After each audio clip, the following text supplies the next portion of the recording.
Bagian dari mempertanyakan Fang Yu adalah penampilan terbaiknya. Sekarang dia sudah kehabisan keberanian, dia dipukul kembali ke bentuk aslinya. Aku tidak punya nama, tuanku selalu memanggilku perempuan, jawab gadis kecil itu dengan suara pelan. Zheng Yuan tidak tahu bahwa guru di mulut gadis kecil itu adalah Yuan Shizizun, dan mengira itu adalah Fang Yu.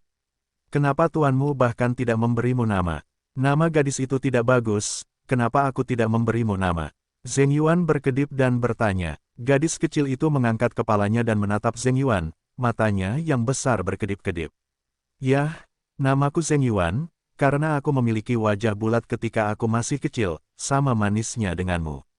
Zheng Yuan memegangi wajah gadis kecil itu dan tersenyum, tetapi jika kamu dipanggil Xiao Yuan, maka pukul aku. Itu namanya, kenapa kamu tidak menyebutnya, bola kecil? Bolanya juga bulat, sesuai dengan bentukmu menghadapi. Bola kecil, gadis kecil itu mengulangi nama itu. Apakah kamu menyukainya? Zheng Yuan bertanya. Gadis kecil itu tidak pernah punya nama.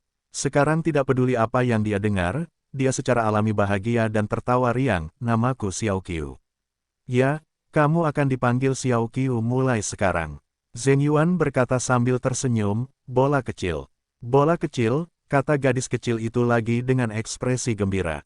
Fang Yu masih berbicara dengan Zheng Shan ketika kedua gadis itu sedang berbicara. Tadi Anda mengatakan bahwa kota ini telah menghilang selama bertahun-tahun. Tahukah Anda sejarah kota ini? Fang Yu bertanya. Zheng Shan memandangi patung perunggu di depannya, dan menjawab kota ini disebut kota kuno Yuanxi. Ada lebih dari 300.000 orang di kota ini. Kota ini dilindungi oleh Yuanxi Supreme. Dikatakan bahwa Yuanxi Supreme mengetahui hal itu sebelum duduk. Dua klan dewa dan iblis tidak akan melepaskan orang-orang di kota ini. Untuk menyelamatkan nyawa orang-orang di kota ini, dia menghentikan waktu seluruh kota dan menyembunyikannya, untuk menghindari kejaran para dewa dan setan. Mendengar kata-kata ini, mata Fang Yu bergerak sedikit, dan dia menatap gadis kecil di belakang. Gadis kecil itu berkata bahwa tahun ini tepat 100.000 tahun setelah Yuan Shizizun duduk. Dengan kata lain, ketika Yuan Shizizun hendak duduk dan bertransformasi, dia akan menyembunyikan kota. Tapi bagaimanapun juga, dia telah duduk, dan energi sihir yang tersisa akan selalu habis suatu hari nanti. Sekarang, kota ini telah muncul, artinya, energi sihir asli Yuanxi Supreme telah habis sepenuhnya. Hanya saja, kenapa semua yang ada di kota ini masih tampak dalam keadaan statis? Dan yang tadinya statis akan roboh saat pertama kali disentuh dan berubah menjadi pasir lepas.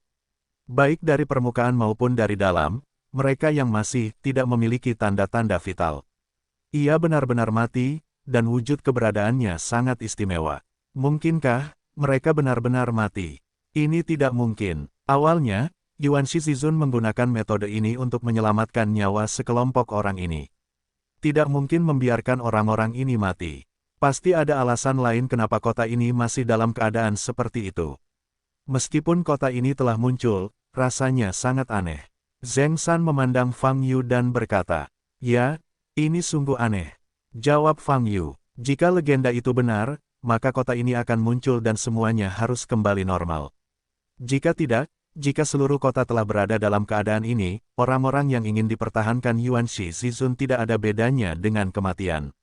San Shen menarik napas dan berkata, "Jadi, kota ini pasti tidak akan bertahan dalam keadaan ini selamanya." Fang Yu berkata dengan mata menyipit. Petik 2. Ya, meskipun kota ini telah muncul, mungkin belum sepenuhnya pulih.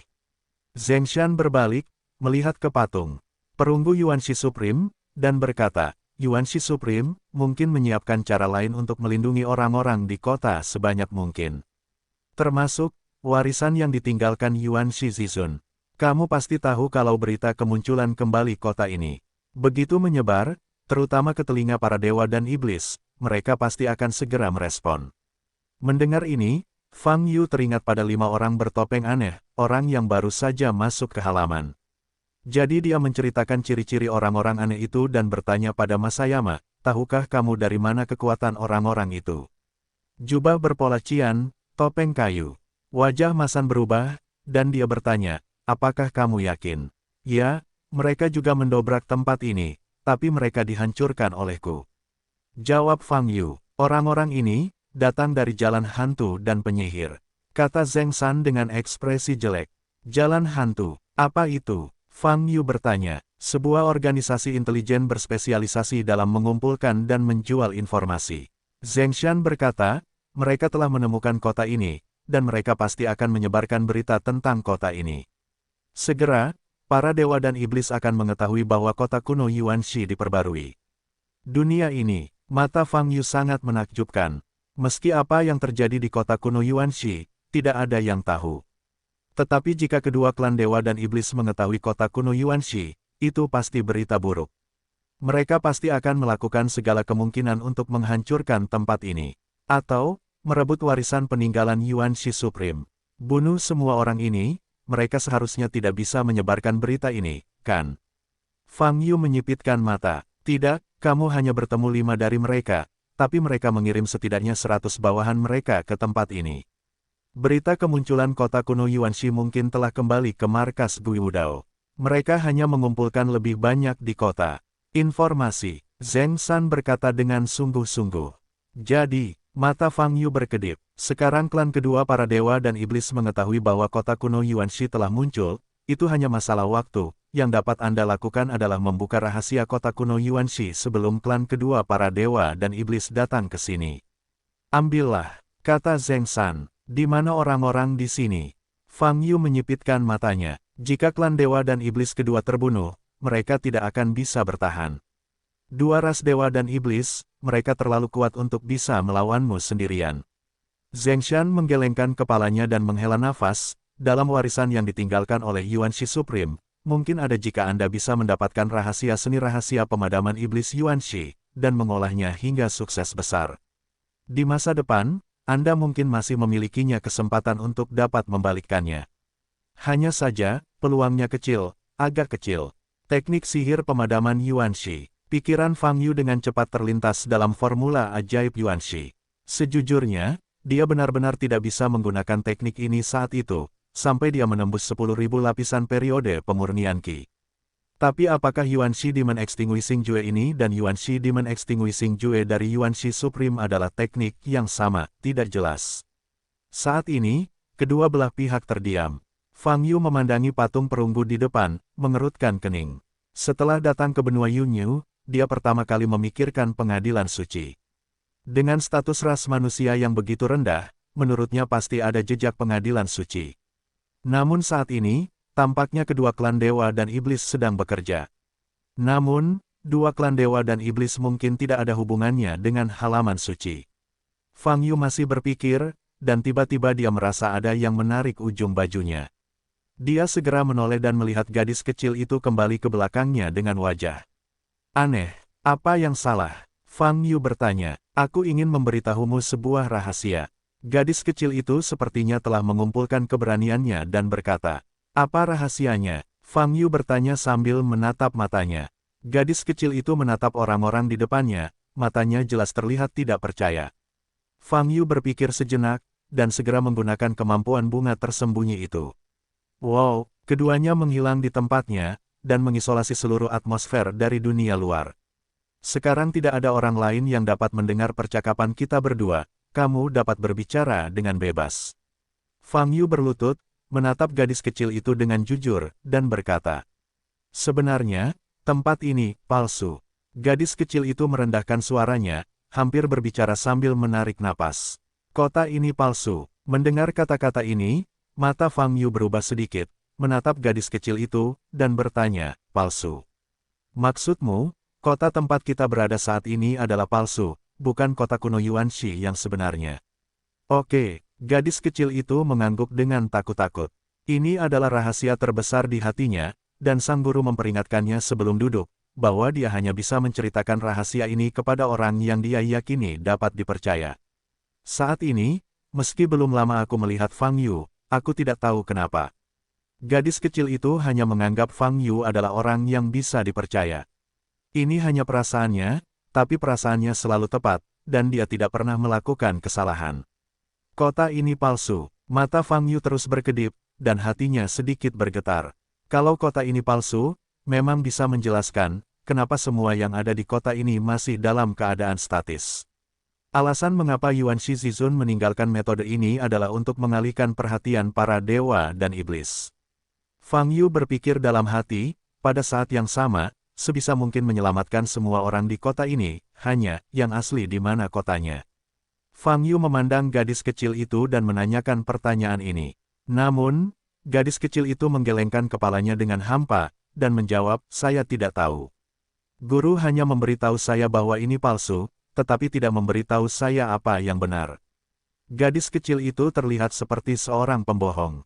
Oleh karena itu, Fang Yu tahu bahwa dia tidak berbohong. Akibatnya, situasinya menjadi sedikit lebih rumit.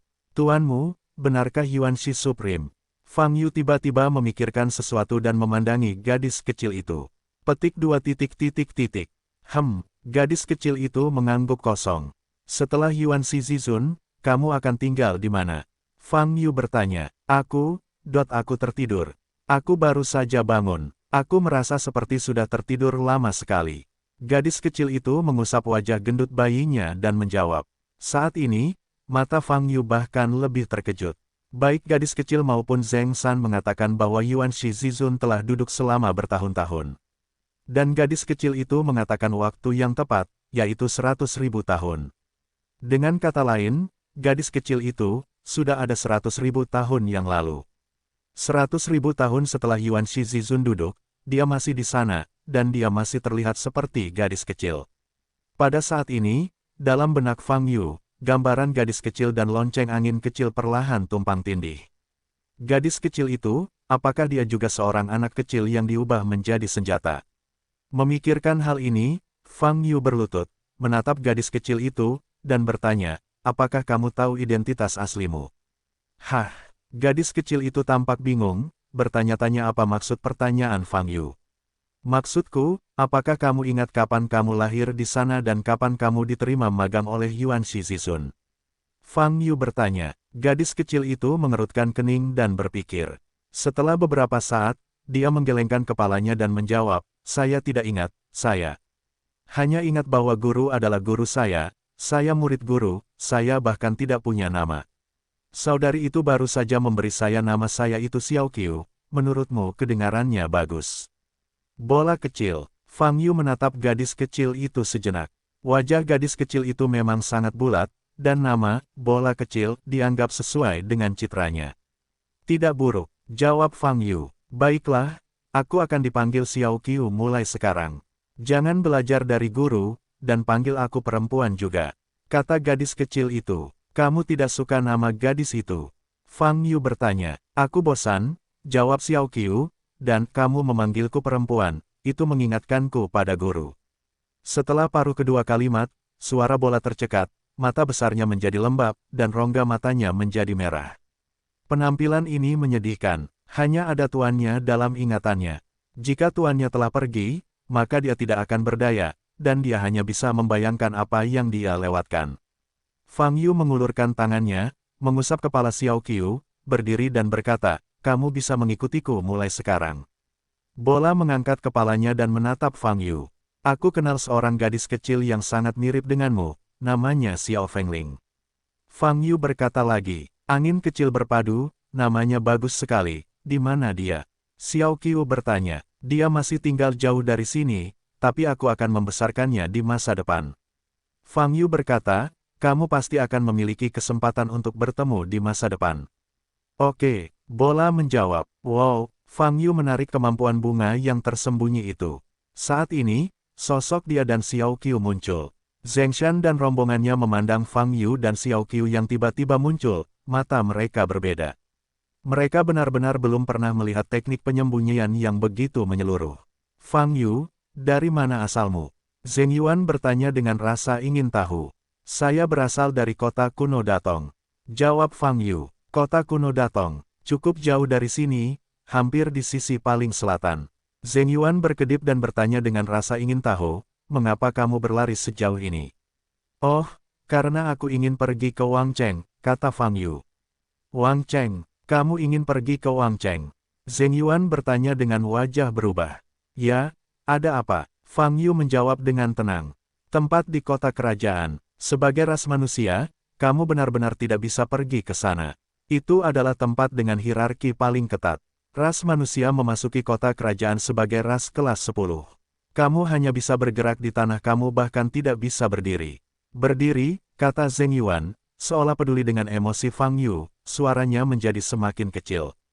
Aku tidak akan membiarkanmu berdiri, bukankah itu terlalu berlebihan? Fang Yu tampak seperti biasa dan mengangkat alisnya. Di kota kerajaan, ada semua pangeran dan bangsawan. Para bangsawan ini tidak bisa mentolerir pasir di mata mereka, sombong dan mendominasi, belum lagi ras manusia, bahkan ras surgawi kita sangat tidak mau memasuki kota kerajaan, rasa penindasan di sana terlalu kuat, tidak bisa bernapas. Zheng Yuan mengerutkan kening. Saudara Fang, apa yang akan kamu lakukan sekarang? Zheng Shan memandang Fang Yu dan bertanya, kota kuno Yuanxi ini sangat besar, kita bisa menjelajah bersama. Jelajahi kota ini bersama. Fang Yu memandang Zheng Shan. Kelompok biksu surgawi ini tidak memiliki niat jahat terhadap umat manusia, seperti yang dirasakan Fang Yu ketika dia bersembunyi di dekatnya sebelum menguping. Namun, setelah mengetahui dari Xiao Qiukou bahwa kota kuno Yuanxi ini palsu, sepertinya tidak perlu untuk dijelajahi. Tapi rahasia ini, tentu saja, tidak bisa diberitahukan kepada para biksu surgawi di depan mereka. Sekalipun mereka tidak bermaksud jahat terhadap ras manusia, mereka tidak boleh mengungkapkannya. Beritahu, mereka rahasia seperti itu, mungkin itu akan merugikan mereka. Tapi tidak baik meninggalkan tempat ini. Fang Yu tidak cukup tahu tentang benua Yunyu dan dinasti Genji. Mungkin dia bisa mendengar lebih banyak informasi dari Zheng Shankou, yang akan sangat membantunya. Oke, kalau begitu kita akan menjelajah bersama. Fang Yu berkata pada Zheng Shan sambil tersenyum. Zheng Shan mengangguk ringan, menoleh untuk melihat patung perunggu di depan, dan membungkuk lagi. Kemudian, rombongan meninggalkan halaman bersama-sama. Fang Yu, apakah kamu penguasa Xiao Qiu? Saat ini, Zheng Yuan telah mencapai sisi Fang Yu dan bertanya dengan rasa ingin tahu. Karena Fang Yu terlihat muda, dia secara tidak sadar menganggap Fang Yu sebagai rekannya. Tapi bagaimana mungkin Fang Yu, seorang pemuda, menerima gadis sekecil itu sebagai muridnya? Fang Yu melirik bola kecil yang berjalan di sampingnya, dan menjawab, ya. Tuan di mulut Xiao Qiu adalah Yuanxi Zizun. Tentu saja kalimat ini tidak dapat diucapkan, dan mudah menimbulkan masalah yang tidak perlu. Kamu benar-benar akan menerima murid magang, bolanya lucu sekali. Zheng Yuan tersenyum. Fang Yu juga tersenyum, dan tidak banyak bicara. Saudara Fang, karena hantu dan penyihir Dao telah memasuki tempat ini, kemungkinan besar kita akan bertemu dengan mereka, kata Zheng Shan. Tidak masalah, bunuh saja saat kamu melihatnya. Mereka tidak menimbulkan ancaman. Fang Yu berkata, yang lebih aku pedulikan adalah, selain jalan hantu dan penyihir, akankah ada kekuatan lain yang memasuki kota kuno ini? Zheng Shan dengan lembut menggelengkan kepalanya dan berkata, tidak banyak orang yang mengetahui sejarah ras manusia. Berapa banyak orang yang mengetahui kota kuno Yuanxi? Bahkan jika kota ini ditemukan oleh para biksu yang melewati gurun kuno gurun selatan, mereka tidak akan tahu bahwa ini adalah tahunnya. Kota yang dibangun oleh Yuanxi Zizun hanya dapat dianggap sebagai peninggalan yang berdebu. Mengapa kota kuno Yuanxi muncul di gurun ini, sebelum gurun ini? Fang Yu bertanya lagi. Ya, bertahun-tahun yang lalu, tempat ini bukanlah gurun. Ini adalah bagian dari wilayah yang makmur. Jawab Zheng Shan. Fang Yu memandang Zheng Shan dan bertanya dengan curiga, era kejayaan ras manusia sudah lama sekali. Saya penasaran, mengapa Anda masih mengetahui begitu banyak informasi yang relevan? Banyak hal yang perlu diwariskan dari generasi ke generasi. Zheng Shan menarik napas dalam-dalam, dengan kenangan di matanya, dan menjawab, nenek moyang keluarga kita telah diberkati oleh umat manusia, jadi, nenek moyang keluarga kita di antara mereka, ada peraturan untuk memperlakukan semua manusia berlomba dengan baik. Bahkan dengan perubahan zaman, lingkungan umat manusia menjadi semakin buruk, dan statusnya semakin rendah. Sikap kita terhadap umat manusia tidak berubah. Dan apa yang saya ketahui tentang sejarah puncak umat manusia secara alami diturunkan dari generasi ke generasi. Tentu saja, tahun-tahunnya terlalu lama. Tak satu pun dari kita yang pernah mengalami era itu secara pribadi. Keaslian legenda itu tidak dapat ditentukan. Fang Yu mengangguk dan tidak berkata apa-apa. Setelah meninggalkan halaman, rombongan berjalan sampai ke kedalaman kota kuno. Di sepanjang jalan, Anda dapat melihat banyak bangunan, serta orang-orang yang masih berdiri. Jelas sekali, orang-orang di kota ini tidak tahu apa-apa saat seluruh kota tertutup debu. Gerakan mereka masih dinamis, dan mereka tidak bermaksud berhenti sama sekali. Satu adalah 100.000 tahun. Sulit membayangkan suasana hati seperti apa yang akan dirasakan orang-orang di kota kuno Yuanxi yang sebenarnya setelah mereka pulih. Fang Yu berkata dengan emosi. Bagi orang-orang yang tertutup debu, 100.000 tahun berlalu. Dengan cepat, seperti tidur. 100.000 tahun adalah waktu yang sangat lama. Bahkan Fang Yu hanya hidup 5.000 tahun, hanya 1/20 dari 100.000 tahun. Oh, tapi meski sudah berabad-abad, dua klan para dewa dan iblis di antara tiga klan terkuat tahun ini masih berdiri di puncak benua Yunyu.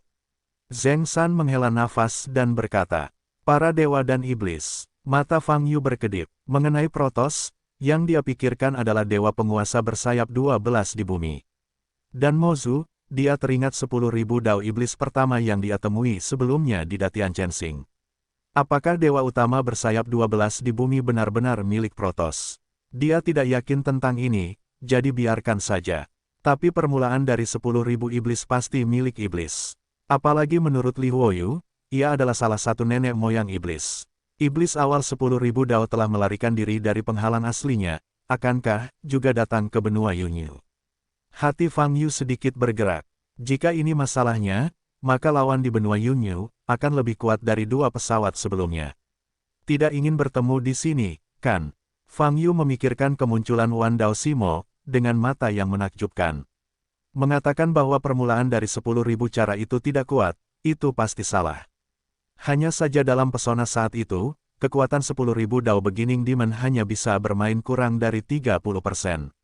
Sekarang setelah dia meninggalkan pesona, bagaimana kekuatan 10.000 Dao Beginning Demon dapat dipulihkan menjadi 60 hingga 70%. Level ini sudah cukup menakutkan. Set. Kelompok Fang Yu dan Zheng Shan masih berjalan maju. Pada saat ini, beberapa bayangan gelap muncul di depannya. Nafas dingin terpancar dari tubuh bayangan gelap tersebut. Mata Zheng Shan berbinar, dan dia segera mengangkat tangannya untuk memberi isyarat agar berhenti. Dao Tian yang benar, Dao Di yang benar, Dao yang benar, Dao yang benar dan 4 biksu klan surgawi melangkah maju, wajah mereka bermartabat, melepaskan sedikit nafas kultivasi. Boom! Keempat bersaudara itu semuanya adalah basis budidaya negeri dongeng virtual. Bagi sebuah keluarga, kekuatan mereka sangat kuat. Totalnya ada 3 angka. Seperti yang ditemui Fang Yu sebelumnya, dia mengenakan jubah berukir pola cian dan topeng kayu. Mereka baru saja mendarat kurang dari 20 meter dari kelompok Fang Yu dan menghalangi jalan mereka. Ini jalan hantu lagi. Apa yang ingin kamu lakukan? Zheng Yuan sangat berani dan bertanya langsung. Ketiga hantu dan penyihir itu tidak bergerak. Mata yang tersembunyi di balik topeng berputar dan mengamati semua orang di kerumunan. Akhirnya, terkunci di tubuh Fang Yu. Hantu dan penyihir biksu Tao yang dipimpinnya mengangkat tangannya dan menunjuk langsung ke arah Fang Yu dengan jari-jarinya yang sepertinya memakai sarung tangan hitam. Melihat pemandangan ini, mata Zheng San basah kuyup. Guiwu Dao memang sebuah organisasi intelijen, tapi itu juga merupakan kekuatan yang relatif besar.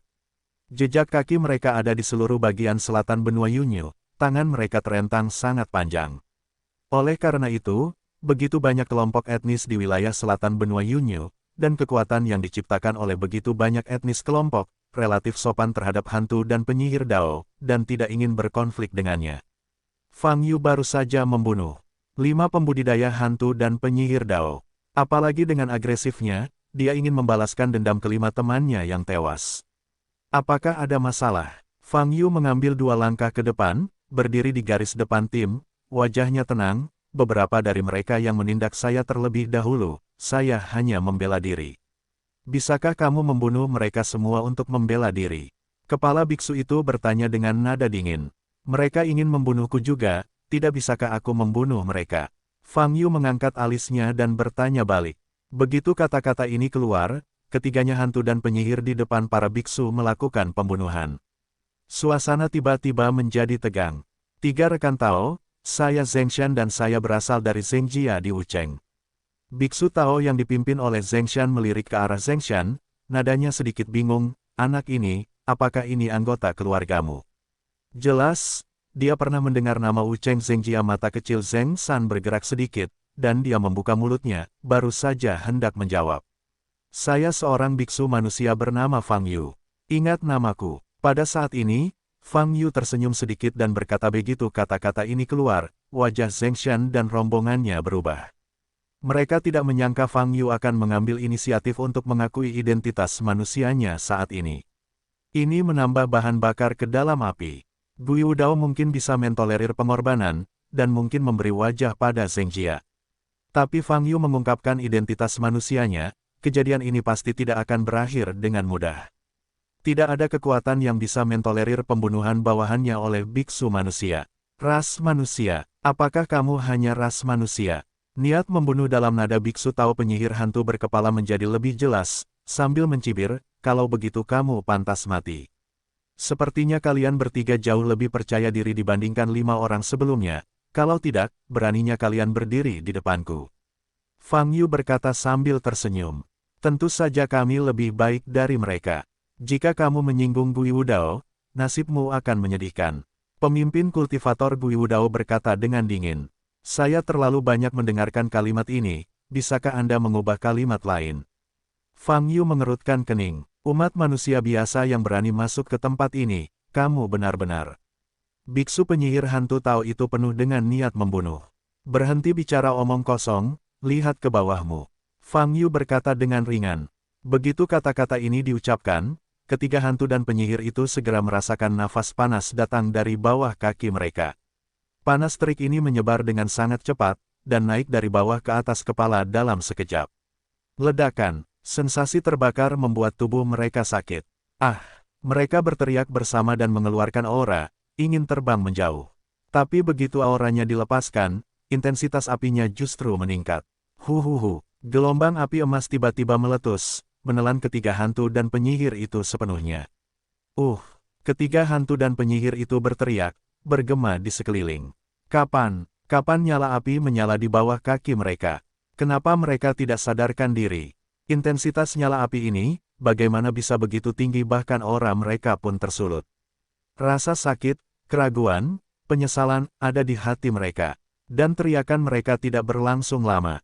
Beberapa detik kemudian, tiba-tiba berhenti. Fang Yu menepuk ke depan dengan tangan kanannya. Wow, seluruh nyala api langsung padam. Suhu di sekitarnya juga pulih. Temanmu mati seperti ini, kenapa kamu tidak belajar menjadi lebih pintar? Mereka juga bilang kamu lebih baik dari mereka berlima. Fang Yu menggelengkan kepalanya dan berkata. Saat ini, 6 anggota keluarga utama di sampingnya semuanya tercengang. Termasuk Zeng San, tidak menyangka Fang Yu memiliki kekuatan sekuat itu. Pantas saja kamu berani jadi sombong.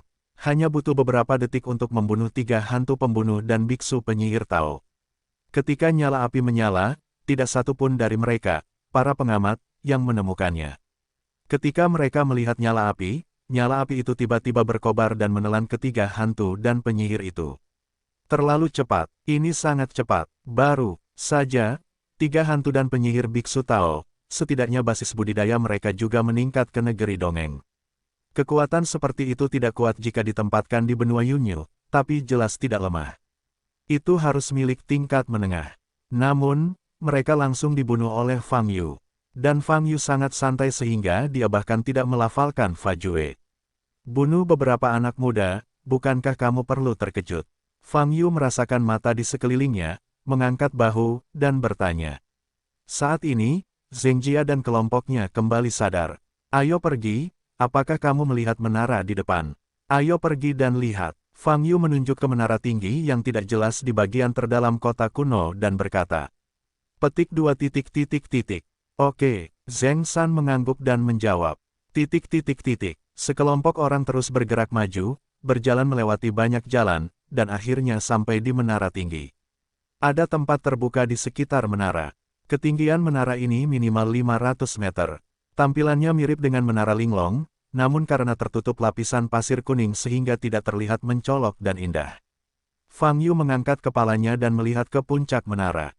Pada posisi itu, tampak ada mutiara yang tergantung. Hati Fang Yu kaget saat melihat mutiara ini.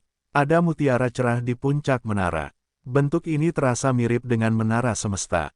Namun, menara semesta hanya memiliki 9 lantai, dan menara ini mungkin memiliki lebih dari 100 lantai. Pagoda semesta adalah segitiga terbalik, dan menara ini adalah segitiga normal, yang semakin mengecil seiring naiknya. Xiao Qiu, menara ini dibangun oleh tuanmu, kan? Fang Yu bertanya pada bola kecil di sampingnya dengan pengetahuan spiritualnya. Ya, bola merespons. Untuk apa dia menggunakan menara ini? Fang Yu bertanya lagi. Kultivasi, guru akan berlatih di gedung ini pada hari kerja, jawab Xiao Qiu. Apakah kamu sudah memasuki gedung ini? Fang Yu bertanya. Tentu saja aku sudah masuk. Bola menjawab. Lalu apa yang kamu lihat di dalam? Fang Yu bertanya. Guru tidak mengizinkan saya pergi kemanapun, jadi setelah saya masuk, saya hanya bisa melihat guru yang sedang berkultivasi di depan saya. Xiao Qiu mengangkat kepalanya dan menjawab. Jadi, Fang Yu mengerutkan kening, memandangi menara di depannya. Seluruh kota itu palsu, dan tentu saja tidak ada apapun di menara ini. Tapi bagaimanapun juga, karena sudah ada di sini, Anda harus masuk dan menjelajah. Masuk, masuk dan lihat. Fang Yu berkata kepada Zheng Shan dan rombongannya. Zheng Shan dan rombongannya mengikuti di belakang. Sekelompok orang masuk melalui gerbang di lantai pertama menara. Namun, saat mereka melangkah ke menara, seluruh menara runtuh. Wow, seluruh menara berubah menjadi pasir berserakan yang tak terhitung jumlahnya, jatuh dari langit. Hanya dalam beberapa detik, seluruh menara berubah menjadi genangan pasir kuning, terbawa angin. Hanya Fang Yu dan kelompoknya yang terpengaruh. Fang Yu melihat sekeliling, tidak ada apa-apa. Di sini palsu, jadi aku tidak bisa melihat apapun. Bola terdengar lemah dari belakang. Sepertinya kamu harus menemukan kota kuno Yuanxi yang sebenarnya untuk menemukan beberapa misteri. Fang Yu berkata dalam hatinya. Benar saja, masih ada kelainan di kota ini, sama seperti dulu, cukup ilusi, tidak seperti tempat yang benar-benar ada. Kata Zheng Shan dari samping. Ya, sepertinya tidak ada yang perlu dijelajahi di sini. Fang Yu mengetahui hal ini dengan baik dan berkata, mungkin Yuanxi Zizun pada saat itu juga menetapkan semacam larangan, dan generasi selanjutnya harus menemukan cara untuk menyelesaikannya sebelum kota dapat kembali normal. Zheng Shan mengerutkan kening. Itu mungkin. Fang Yu mengangguk. Tapi kemudian, Zheng Shan menggelengkan kepalanya lagi, menatap Fang Yu, dan berkata, hanya saja Yuanxi tertinggi adalah yang tertinggi dari ras manusia, dan warisan yang dia tinggalkan juga harus diserahkan kepada ras manusia. Ras surgawi kita, termasuk ras lain, tidak punya apa-apa. Tidak ada peluang, itu tergantung pada Anda, Saudara Fang. Jika Anda bisa mendapatkan warisan Yuanxi Supreme, Anda akan memiliki kesempatan untuk membalikkan situasi umat manusia di masa depan. Menurut kata-kata baikmu, tapi, tidak ada yang bisa ditemukan di sini untuk saat ini. Ada hal lain yang harus kulakukan, ayo pergi dulu, kata Fang Yu. Kelompok itu meninggalkan kota kuno dan keluar dari gerbang kota. Saudara Fang, perjalananmu ke kota kerajaan sangat berbahaya. Tapi aku tahu kamu jelas bukan orang biasa. Zheng Shan berkata perlahan, kamu pasti punya ide. Saat aku menyelesaikan pekerjaanku dan kembali, aku akan pergi ke Wuchengmu untuk mencarikanmu secangkir teh. Fang Yu tersenyum. Oke, kalau begitu kami akan mengucapkan selamat tinggal pada ini, dan sampai jumpa secara kebetulan. Zheng Shan mengepalkan tinjunya. Bola kecil, kita akan bertemu lagi di masa depan, berperilaku baik. Zheng Yuan tampaknya sedikit enggan untuk merasakan bola, jadi dia meremas wajahnya dan dengan enggan mengikuti kelompok Zheng Shan untuk pergi. Fang Yu tetap di tempatnya, memperhatikan keluarga Zheng dan rombongannya perlahan pergi, dan berbalik untuk pergi. Hei, mereka boleh pergi, tapi kamu tidak bisa pergi. Saat ini, Li Huoyu tiba-tiba berbicara. Mendengar kata-kata Li Huoyu, Fang Yu berhenti dan berbalik menghadap kota kuno Yuanxi di belakang. Maksudmu, masih ada sesuatu di kota kuno ini? Fang Yu bertanya. Tentu saja, karena kota kuno Yuanxi telah muncul, meskipun itu bukan kota yang sebenarnya, tidak mungkin meninggalkan apapun, kata Li Huoyu. Apa yang akan ditinggalkan Yuanxi Zizun di kota palsu ini? Fang Yu bertanya dengan cemberut. Itu belum tentu. Li Huoyu menjawab, saya hanya menyarankan Anda untuk mencari di seluruh kota sebelum pergi, jika tidak, Anda akan menyesalinya. Itu benar, Mata Fang Yu bergerak sedikit saat dia melihat kota di depan. Segala sesuatu di kota itu tampak ilusi dan runtuh ketika disentuh. Namun meski begitu, dia harus mencarinya dengan cermat, tidak melepaskan detail apapun. Mungkin, di kota palsu ini, akan ada petunjuk menuju kota kuno Yuanxi yang sebenarnya. Jika petunjuknya ada, Fang Yu harus menemukannya. Bas, Fang Yu tidak pergi, tapi berdiri diam, menutup matanya, dan membukanya lagi. Saat ini, pupil matanya sudah memancarkan cahaya kemasan. Dalam cahaya, tanda pedang salib perlahan muncul. Bidang penglihatan segera diperbesar, dari atas ke bawah, dari penampang hingga memanjang, seluruh kota kuno Yuanxi berubah menjadi garis tembus pandang, sepenuhnya hadir di depan Fang Yu. Saat ini, segala sesuatu di kota itu transparan. Otak Fang Yu menerima informasi kompleks yang tak terhitung jumlahnya, termasuk batu di jalan kota, dan bahkan debu di lantai, semuanya berada dalam jangkauan penglihatannya. Tapi ini bukanlah poin utamanya. Untuk mencari di seluruh kota, Anda perlu mencari inci demi inci dari awal hingga akhir. Fang Yu berdiri diam, tidak bergerak. Bola kecil ada di belakang, dengan mata besar menatap sekeliling, menatap lurus ke arah Fang Yu. Entah kenapa, dia selalu merasa Fang Yu agak mirip dengan tuannya. Ini juga yang menjadi asal-muasal kebaikan di hatinya. Tapi tuan yang dihormati adalah tuan yang dihormati, dan Fang Yu adalah Fang Yu. Mengapa mereka terlihat seperti itu? Desir-desir, selusin sosok tertangkap di bidang penglihatan Fang Yu, dan hatinya sedikit bergerak. Ada juga biksu dari jalan hantu dan penyihir yang tinggal di kota. Namun, Fang Yu tidak mempedulikan mereka. Setelah memasuki kedalaman kota kuno Yuanxi, penglihatan mata jalan secara otomatis mengunci sebuah bangunan. Fang Yu segera membangkitkan semangatnya. Perhatiannya sepenuhnya tertuju pada gedung ini. Ini adalah bungalow yang sangat mencolok, terletak di jalan, di dalam deretan rumah. Di mata Dadawai, bungalow ini bersinar dengan cahaya aneh yang samar saat ini. Ini menunjukkan, pasti ada sesuatu yang tidak normal di dalam ruangan. Hanya saja meskipun diperbesar, Anda hanya dapat melihat keberadaan cahaya, dan tidak dapat melihatnya. Hanya ada dua kemungkinan untuk situasi ini di Eye of the Avenue. Salah satunya adalah tidak ada apa-apa lagi di ruangan ini.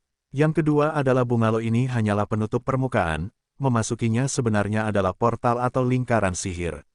Dengan cara ini, mata jalan tidak dapat melihat apa yang ada di dalamnya. Karena benda-benda yang ada di dalamnya tidak berada pada ruang yang sama-sama sekali. Rasanya juga tidak seperti lingkaran sihir. Fang Yu tidak memikirkannya terlalu lama. Setelah dia menentukan lokasi bungalow, dia menoleh ke belakang. Kemudian, dia menoleh dan berkata kepada bola kecil dengan bingung di belakang, "Ayo, ayo kembali dan berbalik." "Ah, kenapa kembali lagi?" Xiao Qiu bertanya dengan bingung. "Kamu akan tahu jika kamu mengikutinya," kata Fang Yu. Dengan cara ini, keduanya sekali lagi memasuki kota kuno Yuanxi. Menyeberang jalan demi jalan dan melewati gedung-gedung, tujuan Fang Yu adalah bungalow yang tidak biasa itu. Tak lama kemudian, dia sampai di bungalow. Tanpa membuka mata jalan, bungalow ini biasa saja, bahkan sedikit kumuh. Juga dikelilingi oleh pasir kuning, terlihat sangat tua dan tidak mencolok. Orang normal yang lewat tidak akan melihat bungalow seperti itu lagi. Namun bagi Fang Yu, semakin biasa, itu membuktikan bahwa tidak ada rahasia kecil di dalamnya. Karena alasan mengapa Yuan Shizizun meninggalkan kota palsu pada awalnya adalah untuk membingungkan mata dan telinga kedua klan para dewa dan iblis. Jika Yuan Shizizun ingin meninggalkan semacam pengingat di kota ini, atau meninggalkan beberapa barang berharga, dia juga harus bersembunyi di tempat yang sangat aman. Bungalow ini jelas merupakan tempat yang relatif aman. Ada pintu kayu bobrok di bungalow yang tertutup rapat. Fang Yu berjalan beberapa langkah ke depan, mendekati pintu kayu, dan langsung mengulurkan tangannya untuk mendorongnya. Mencicit, bungalow ini tidak runtuh seperti benda lain di kota ini, tetapi mengeluarkan suara gesekan yang nyata. Setelah pintu dibuka, ada aula kecil di depannya. Begitu dia masuk ke sini, Fang Yu mencium bau yang tidak biasa. Ini bukan bau yang tidak sedap, tapi aroma yang samar. Aromanya sangat segar, sama sekali tidak seperti perasaan berada di debu bertahun-tahun. Mata Fang Yu bersinar karena terkejut, dan dia melihat sekeliling. Seluruh aula kosong dan tidak ada apa-apa. Dari mana asal wanginya? Fang Yu mengerutkan kening dan melihat ke depan. Ada juga sebuah pintu di lokasi itu. Keharumannya harus keluar dari balik pintu itu. Fang Yu berjalan maju, mendekati pintu, dan mengulurkan tangannya lagi untuk membuka pintu. Mencicit, terdengar suara lain. Pintunya terbuka. Cahaya menyilaukan menyala dari depan. Di depanku ada area hijau cian, dan di depannya ada rangkaian pegunungan. Udaranya segar dan sinar matahari mulai terbenam, namun tidak terasa panas. Ini adalah pemandangan yang langka. Fang Yu tertegun selama beberapa detik, menyipitkan mata sedikit, dan berjalan ke dunia baru ini. Bola kecil mengikuti di belakang. Setelah keduanya masuk, pintu di belakang tertutup secara otomatis. Saat ini, dunia di depan Anda sempurna. Berdiri di tempat, Anda bisa merasakan vitalitas segalanya. Tapi garis pandang Fang Yu tidak berada di atas lingkungan yang indah. Dia melihat lurus ke depan. Di puncak gunung di depan, ada sesosok tubuh dengan punggung menghadap ke arahnya, duduk bermeditasi. Fang Yu mengambil beberapa langkah ke depan. Indah sekali di sini. Bola melihat sekeliling ke belakang, dengan ekspresi gembira. Namun ketika dia mengikuti garis pandang Fang Yu, dia melihat sosok yang sedang bermeditasi di puncak gunung di depannya, dan seluruh tubuhnya langsung terkejut dan membeku di tempatnya. Tuan, rongga mata bola kecil itu langsung memerah, dan air mata memenuhi matanya, dan tidak bisa berhenti mengalir. Ini, bagian belakang Yuan Shi Zizun. Fang Yu berjalan maju, mencoba mendekati gunung. Namun dia berjalan agak jauh ke depan, namun gunung itu tidak mendekat, masih pada posisi semula. Pada saat ini, dia menyadari, dia tidak dapat mencapai gunung itu. Gunung itu, tidak ada di ruang ini. Dengan kata lain, itu tidak ada, itu hanya proyeksi. Fang Yu berhenti dan mengangkat kepalanya, hanya melihat sosok di kejauhan. Setelah memikirkannya, dia berkata, apakah kamu? Yuan Shi Supreme, sosok punggung itu masih dalam posisi itu, tidak bergerak. Setelah beberapa saat, sebuah suara yang dalam terdengar. Saya Yuan Shi. Mendengar jawaban ini, hati Fang Yu tiba-tiba terguncang. Yuan Shi tertinggi, penemu Yuan Shi Momocraft. Ia juga merupakan pembangkit tenaga manusia tertinggi yang paling kuat di benua Yunyu di celah Zhengshan. Menguasai, bola berlari ke depan beberapa langkah, air mata mengalir di wajahnya. Jika kamu bisa menemukannya di sini, berarti kamulah yang aku tunggu. Suara Yuan Shi Zizun sangat halus, dan tidak ada rasa penindasan terhadap orang-orang berpangkat tinggi, tetapi memberikan rasa keintiman seperti angin. Aku hampir rindu bertemu denganmu, kata Fang Yu.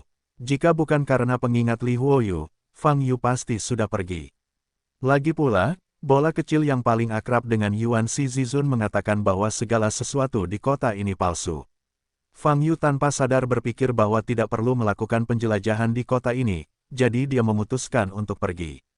Jika Anda benar-benar pergi, Anda tidak akan dapat mendengar suara Yuan Shi Zizun saat ini.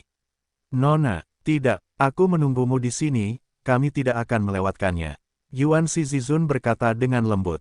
Fang Yu melihat punggung Yuan Shi Zizun. Yuan Shi Zizun sepertinya tidak bermaksud untuk berbalik. Aku kembali telentang, jadi aku tidak akan berbalik hari ini.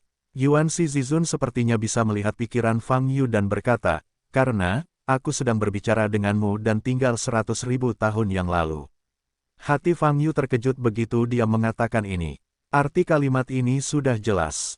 Bagian belakang Yuan Shi Supreme di depan diproyeksikan dari 100.000 tahun yang lalu. Dengan kata lain, Fang Yu sekarang sedang berbicara dengan Yuan Shi Zizun, yang belum pernah duduk 100.000 tahun yang lalu.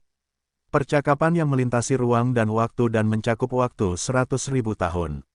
Bahkan Fang Yu menghadapi situasi ini untuk pertama kalinya, yang belum pernah terjadi sebelumnya. Tidak perlu heran, ini bukanlah metode yang hebat. Dengan bakatmu, cepat atau lambat kamu akan bisa menguasainya. Yuan Shi Zizun berkata sambil tersenyum dalam nadanya, aku berbicara denganmu dalam keadaan ini, dan aku menentang setiap menit. Hukum waktu, jadi, saya tidak punya banyak waktu, mari kita singkat cerita. Fang Yu mengangguk. Aku tidak tahu apa yang terjadi di luar sekarang, tapi kurasa situasi Teran tidak akan terlalu bagus, kan? Yuan Shi Zizun bertanya. Aku baru saja tiba di benua Yunyu belum lama ini, tapi sejauh yang aku tahu, situasi umat manusia tidak bisa disebut buruk, tapi tidak bisa lebih buruk lagi. Fang Yu menggelengkan kepalanya dan Menjawab, ras manusia sudah menjadi satu-satunya ras kelas 10 di benua Yunyu. Dia masih ragu untuk menyampaikan kabar tersebut. Bagaimanapun, Yuan Shizizun adalah pembangkit tenaga listrik tingkat tertinggi di puncak umat manusia, dan hatinya pasti penuh dengan kesombongan. Jika dia tahu bahwa ras manusia telah jatuh ke dasar, saya khawatir itu akan menyedihkan. Kelompok etnis kelas 10. Haha, kelompok dewa dan iblis tidak kuat, tapi mereka pandai bermain dengan kelompok virtual ini. Yuan Shizizun tertawa, nadanya penuh penghinaan. Fang Yu, yang sekali lagi terlihat dalam pikirannya, memiliki ekspresi terkejut di matanya. Fang Yu, kamu bertemu denganku segera setelah datang ke benua Yunyu. Ini adalah keberuntunganmu, keberuntunganku, dan pada saat yang sama, keberuntungan umat manusia. Yuan Shizizun membalikkan kata-katanya dan berkata perlahan, 100.000 tahun saya khawatir tidak ada yang mengetahui sejarah masa lalu, tetapi Anda kebetulan bertemu dengan orang-orang surgawi yang telah berhubungan dengan periode sejarah itu. Aku khawatir, ini adalah berkah dari semua. Qiyun, apa artinya ini? Fang Yu bertanya dengan curiga. Para dewa, iblis, dan dua kelompok etnis utama adalah pohon cemara dalam sejarah benua Yunyu. Kekuatan berbagai kelompok etnis dalam 10.000 ras mungkin terus berubah seiring waktu, tetapi para dewa dan iblis selalu bisa berdiri di puncak. Yuan Shizizun tidak menjawab pertanyaan Fang Yu, tetapi berkata, dengan kata lain, sejarah ditulis oleh dua keluarga dewa dan iblis. Mereka dapat menentukan kelompok etnis mana yang ingin mereka bangkitkan, dan etnis mana kelompok yang ingin mereka buat. Dengan menghilang, kelompok etnis mana yang bisa hilang? Di benua Yunyu, kedua ras adalah makhluk tertinggi, dan tidak ada yang bisa melanggar aturan yang mereka tetapkan. Jadi, kebangkitan umat manusia pasti bertabrakan dengan aturan mereka. Saat dia mengucapkan kata-kata ini, nada suara Yuan Shizizun berangsur-angsur menjadi dingin. Saya tidak punya waktu untuk mengulangi informasi tentang Protoss dan Demons. Anda dapat memahaminya sendiri di masa depan. Yuan Shizizun menjawab, tapi aku harus mengingatkanmu, kamu harus ingat. Menurutku, Protoss adalah eksistensi yang lebih penuh kebencian daripada iblis. Tetapi di benua Yunyu, Anda akan menemukan bahwa Protoss memiliki reputasi yang sangat baik, yang merupakan kebalikan dari iblis. Semua ras takut pada iblis, tetapi mereka semua mengagumi Protoss, dan Protoss tampaknya selalu bersedia untuk saling membantu. Kelompok yang rentan, di belakang, mereka bahkan mungkin menunjukkan kebaikan kepada Anda. Mendengar ini, mata Fang Yu sedikit berkedip. Ingat, kamu harus ingat. Tidak peduli bagaimana mereka menunjukkan niat baik, bagaimana mereka membuktikan bahwa mereka baik terhadap umat manusia, tidak peduli apa yang mereka tunjukkan padamu, jangan percaya. Yuan Shizizun berkata dengan nada serius, kamu di alam bawah sadarnya, itu harus jelas. Protoss hanya memiliki kebencian terhadap manusia. Mereka pada dasarnya sama dengan iblis, dan bahkan lebih kejam dan kejam dari iblis, hanya saja mereka bahkan lebih menyamar. Kata-kata ini, Yuan Shizizun ucapkan dengan sangat serius. Fang Yu mengangguk dan menjawab, saya ingat. Selama kamu mengingat hal ini, kamu pasti akan memimpin umat manusia untuk bangkit kembali. Aku percaya padamu, kami semua percaya padamu, kata Yuan Shizizun. Mata Fang Yu bergerak sedikit, dan dia bertanya, di mana kota kuno Yuanxi yang sebenarnya? Itu, belum tiba. Yuan Shizizun menjawab, jika memang muncul, Anda pasti akan merasakannya. Saat itu, Anda harus menguasai seluruh kota secepat mungkin untuk menghindari kecelakaan. Di kota itu, ada beberapa warisan penting yang saya miliki, yang hanya dapat diperoleh olehmu. Bagus. Fang Yu mengangguk lagi. Oke, aku tidak punya banyak waktu. Ayo lanjutkan, penguasa waktu harus menghukummu dan aku. Yuan Shizizun berkata, aku masih memiliki item untukmu. Setelah aku menghilang, item itu akan muncul di hadapanmu. Mata Fang Yu bergerak sedikit, memikirkan sesuatu, dan langsung bertanya, saya ingin tahu, teknik pemadaman setan Yuanxi yang saya pelajari di bumi, apakah teknik itu sama dengan teknik pemadaman setan Yuanxi Anda? Petik 2. Ya, kamu mungkin menghadapi situasi serupa di masa depan. Aku dapat memberitahumu bahwa apa yang kamu miliki, semuanya adalah mantra lengkap, jawab Yuan Shizizun. Mengapa mantra lengkapnya muncul di bumi? Apakah kamu juga naik dari bumi? Tapi pada saat itu, kamu mungkin belum menemukan teknik pemadaman iblis Yuanshi. Fang Yu bertanya, penuh keraguan.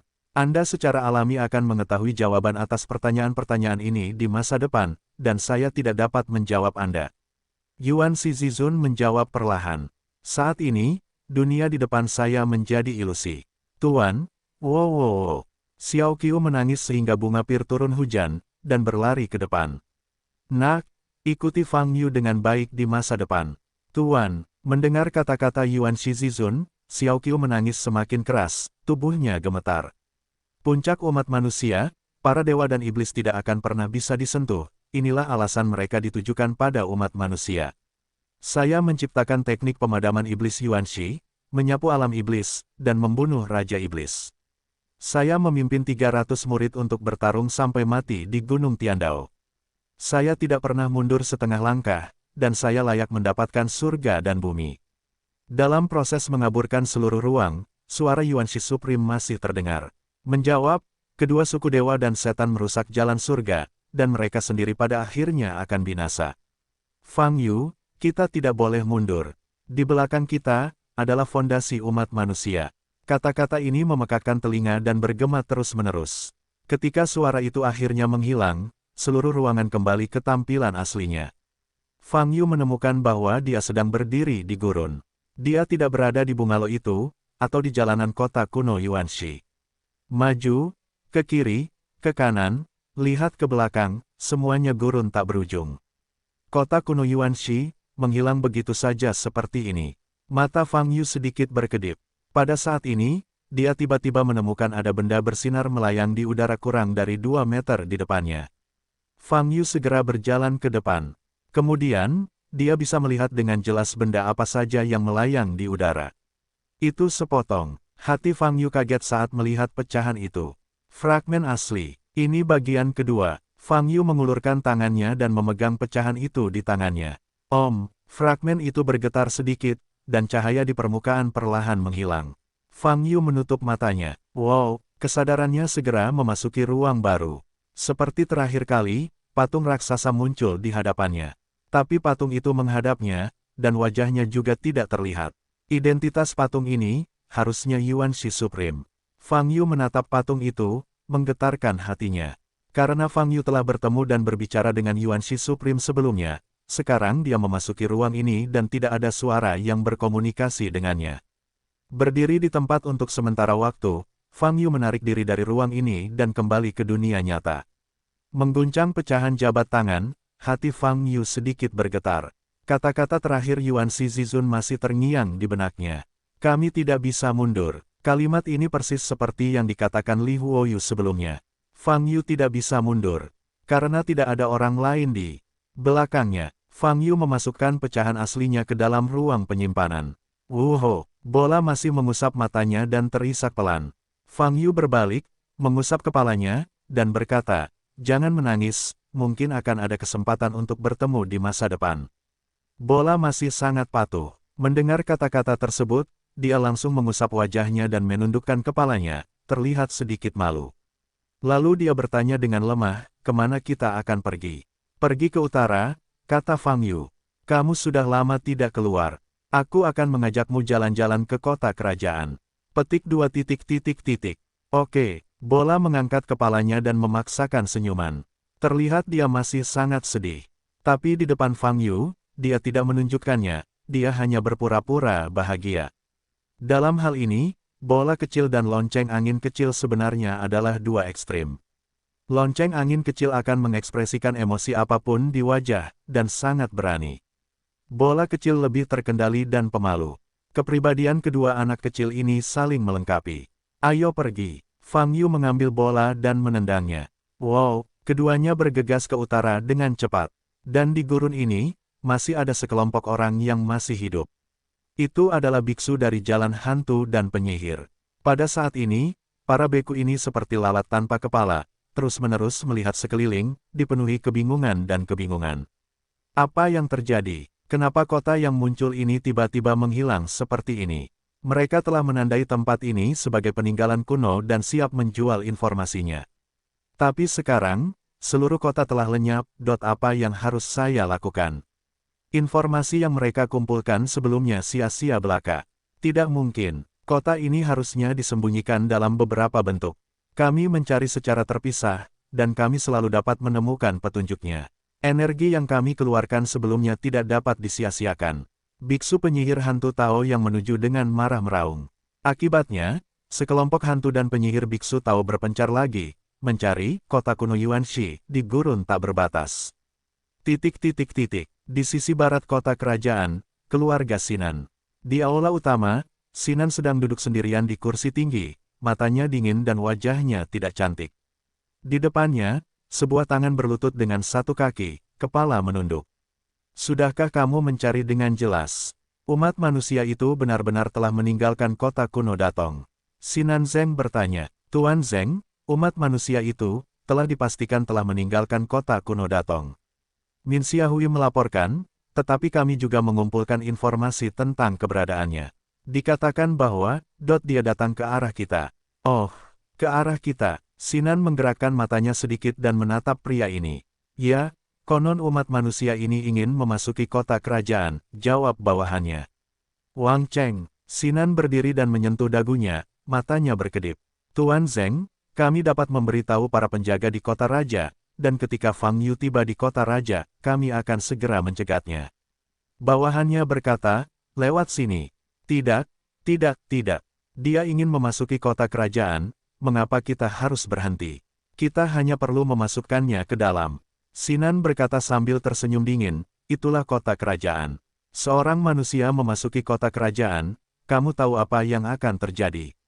Bawahannya tertegun sejenak, lalu tiba-tiba tersadar, mengangguk lagi, dan berkata, memang benar, manusia rendahan berani memasuki kota kerajaan. Dia benar-benar mencari kematian.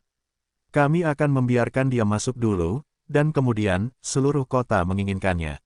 Sinan mengangkat mulutnya dan tersenyum dingin. Jika saatnya tiba, kita bisa melihat seekor semut merangkak ke dalam kandang yang penuh dengan singa raksasa. Sungguh akhir yang tragis, seperti yang diharapkan dari Tuan Zeng, sehingga kita bisa memainkannya sampai mati sepenuhnya, tetapi juga memulihkan wajah cabang itu. Bawahannya berseru, kalau begitu kita akan segera. Tidak perlu memanggil, butuh beberapa waktu baginya untuk datang ke kota. Saya akan pergi ke kota. Ngomong-ngomong, saya akan bertemu dengan pemimpinnya. Yu Datong yang menjaga gerbang kota dan menyapa, kata Sinan Zeng. Ya, jawab bawahan itu. Memanggil. Fang Yu mengambil bola dan berlari di udara sepanjang jalan, melintasi medan dan wilayah yang berbeda. Di dataran tinggi, setiap kota terlihat sangat kecil, dan satu tangan sudah cukup untuk menguasainya. Setelah melihat Yuan Shizizun, Fang Yu memiliki kesan mendalam tentang keluarga kedua para dewa dan iblis. Aku hanya tidak tahu, kapan aku akan bertemu dengan makhluk dewa dan iblis yang sebenarnya. Oleh karena itu, di dinasti Genji, yaitu, di dalam wilayah klan surgawi, dia tidak bisa tinggal terlalu lama. Setelah mendapatkan informasi yang diinginkannya, dia bisa langsung pergi. Seiring berjalannya waktu dengan lambat, Fang Yu dan Xiao Qiu melintasi kota demi kota. Setelah sampai di lokasi tertentu, tekanan antara langit dan bumi tiba-tiba meningkat. Sebuah kota besar dan megah muncul di depan Fang Yu. Ini adalah kota kerajaan dinasti Genji. Dibandingkan dengan kota-kota lain, skala kota ini sangatlah megah. Lebar dan panjang gerbangnya saja 8-10 kali lebih tinggi dibandingkan kota besar seperti kota kuno Datong. Di kiri kanan gerbang kota terdapat 2 buah patung singa batu raksasa bersayap. Singa batu itu galak dan jahat, pupil matanya masih bersinar dengan cahaya merah samar, dan membuat orang merasa ngeri saat melihat ke atas. Justru karena inilah banyak ras surgawi telah menundukkan kepala sebelum mereka benar-benar memasuki kota kerajaan, tetapi baru saja sampai di gerbang, dan mereka tidak berani bernapas. Kedua singa batu ini melambangkan keagungan kerajaan. Pada posisi ini, tekanan udara telah dinaikkan hingga ekstrim. Fang Yu menatap ke arah gerbang jauh, berpikir sejenak, menoleh untuk melihat bola. Bola pun membuka matanya lebar-lebar, menatap kosong ke kota besar di depan. Dilihat dari sudut manapun, kota kerajaan adalah kota kerajaan, dan memang cukup megah. Bola kecil, kamu seharusnya berada di ruang penyimpanan. Fang Yu bertanya, petik 2 ... Bola itu mengangguk. Setelah memasuki kota ini, pertarungan dan pembunuhan mungkin tidak dapat dihindari. Mengapa saya tidak membiarkan Anda tinggal di ruang penyimpanan terlebih dahulu dan membiarkan Anda keluar pada waktu yang tepat? Fang Yu bertanya. Fang Yu tidak tahu apa yang akan terjadi setelah memasuki kota kerajaan. Oleh karena itu, lebih aman jika bola dimasukkan ke dalam ruang penyimpanan terlebih dahulu. Setidaknya, untuk menjamin keamanan bola. Bagus, bola itu mengangguk patuh. Yah, kamu sangat baik. Jika itu adalah lonceng angin kecil, pasti merepotkan saat ini. Fang Yu mengusap kepala bola kecil itu dan tersenyum. Guru pernah mengajari saya untuk tidak menyusahkan orang lain. Xiao Qiu menjawab dengan tenang. Masalah bukanlah masalah, ini hanya demi keselamatanmu. Fang Yu berkata, baiklah, kalau begitu aku akan memberimu sedikit kesalahan, dan aku akan membiarkanmu keluar secepat mungkin. Ya, bola itu mengangguk. Setelah itu, Fang Yu mengangkat tangan kanannya. Bas! Seberkas cahaya muncul, menutupi badan bola. Wow, segera, seluruh tubuh Xiao Qiu menghilang di depan Fang Yu dan memasuki ruang penyimpanan. Setelah melakukan ini, Fang Yu mendarat dari udara dan mendarat di tanah. Di gerbang kota, semua biksu yang ingin memasuki kota dibagi menjadi 8 kolom dan berbaris satu persatu dengan kepala tertunduk. Setiap biksu perlu dijaga dengan senjata sakti. Berbentuk cermin yang menyapu tubuhnya, menjelaskan niatnya, dan memberikan tanda agar bisa memasuki kota dengan lancar. Persyaratan untuk memasuki kota ini sangat ketat. Fang Yu melirik, kecuali dia, semua pembudidaya klan surgawi. Tak satu pun budak manusia yang pernah melihatnya. Situasi ini persis seperti yang dikatakan Zheng San. Tapi Fang Yu tidak peduli. Dia bahkan tidak ingin berbaris, jadi dia langsung menggunakan kemampuan bunga tersembunyi untuk menyembunyikan sosoknya. Setelah itu, Fang Yu berjalan terhuyung-huyung menuju gerbang kota dalam bentuk yang tidak terlihat. Kota raja adalah kota raja. Meskipun seluruh kota ini sangat besar, masih ada 3 penghalang. Ketiga pesona ini secara alami digunakan untuk bertahan dari serangan atau menyelinap masuk. Hanya saja Fang Yu sangat percaya diri. Sekarang dia menggantungkan batu pembuat surga di lantai 2 menara semesta, seperti matahari buatan, terus-menerus memberikan nutrisi. Benihnya tumbuh perlahan, begitu pula bunga yang tersembunyi. Dengan kata lain, kemampuan bunga tersembunyi harus selalu dalam proses pertumbuhan yang berkelanjutan, dan efek tembus pandang akan semakin baik. Fang Yu berjalan maju selangkah demi selangkah, dan segera sampai di gerbang kota. Gerbang kota yang luas tampak sangat kosong. Ketika melewati penjaga yang sedang memeriksa, Fang Yu berhenti dan melihat. Pada saat ini, seorang biksu surgawi perempuan yang sedang diperiksa.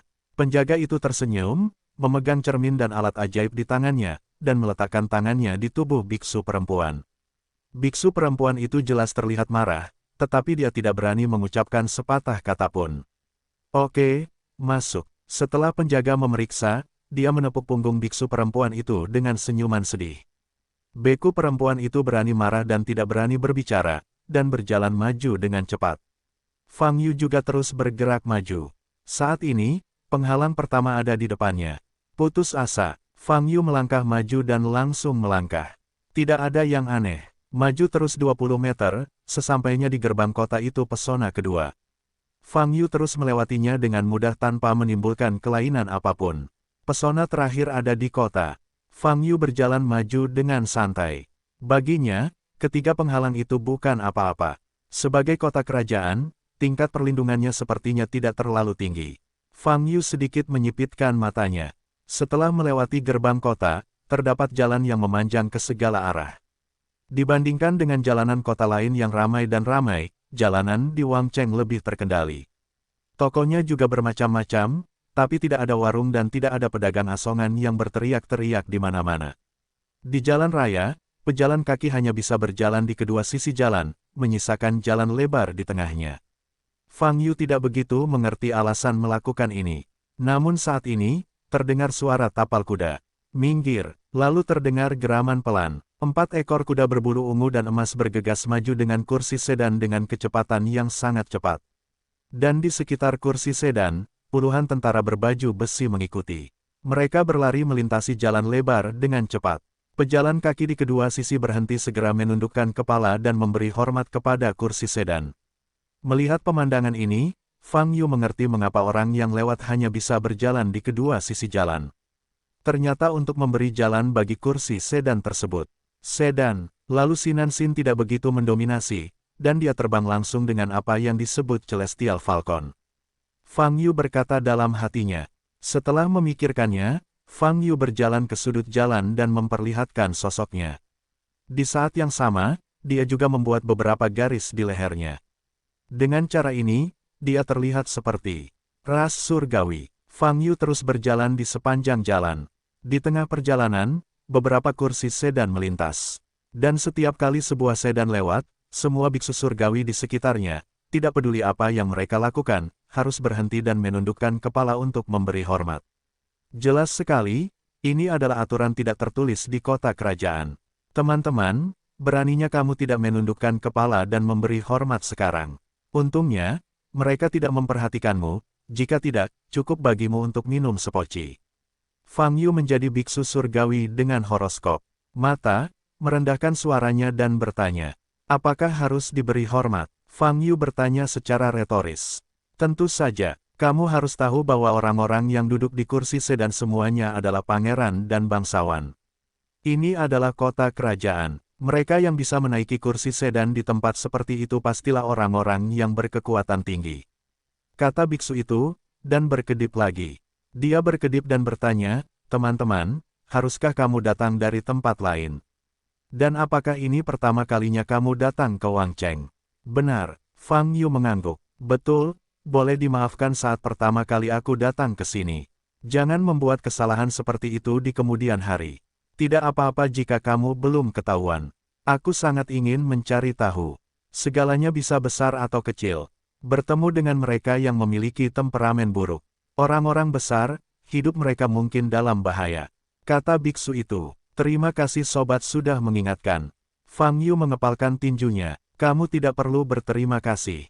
Ngomong-ngomong, rekan Tao, kenapa kamu datang ke kota kerajaan sendirian? Untuk membeli obat, atau membeli artefak magis, atau ingin. Mulut biksu itu seperti amriam, dan pidatonya sangat cepat-cepat.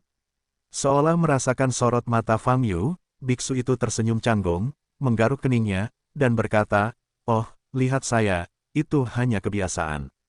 Saya tidak bisa berhenti ketika mengatakannya. Izinkan saya memperkenalkan diri terlebih dahulu. Nama saya Wang An, dan saya bertunangan di kota kerajaan. Ini untuk memimpin Anda sesama penganut Tao yang datang ke kota kerajaan untuk pertama kalinya, sehingga Anda dapat melakukan apa yang ingin Anda lakukan dengan lebih nyaman. Kamu harus tahu bahwa ini adalah kota kerajaan. Ada banyak aturan, misalnya, tadi sangat berbahaya. Jika kamu tidak sengaja menyentuh ladang ranjau, aku ada untuk mengusir risiko yang tidak perlu ini bagi sesama penganut Taoisme. Itulah arti pemandu wisata dalam berbelanja, kata Fang Yu.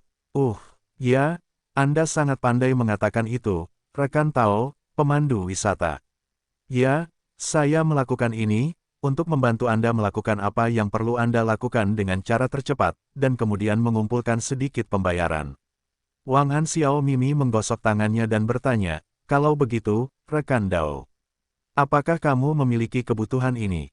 Harga saya benar-benar adil, anak muda tidak tertipu. Jika Anda memiliki kebutuhan, saya akan berusaha sebaik mungkin untuk memuaskannya. Fang Yu memandang Wang An yang cerdik di depannya, dengan senyuman di wajahnya. Setelah memasuki kota kerajaan, Anda dapat menemukan pemandu wisata, itu juga pilihan yang bagus. Setidaknya saya bisa mengenalkannya pada struktur kota kerajaan. Apa yang harus dilakukan selanjutnya akan jauh lebih nyaman. Tentu saja, Fang Yu tidak punya uang untuknya. Dia bahkan tidak tahu mata uang apa yang ada di dinasti Genji. Tapi uang adalah hal yang paling mudah didapat. Fang Yu tidak terburu-buru. Jika Wang An benar-benar berguna, dia akan tetap membayar cukup. Oke, aku sangat membutuhkan bantuanmu.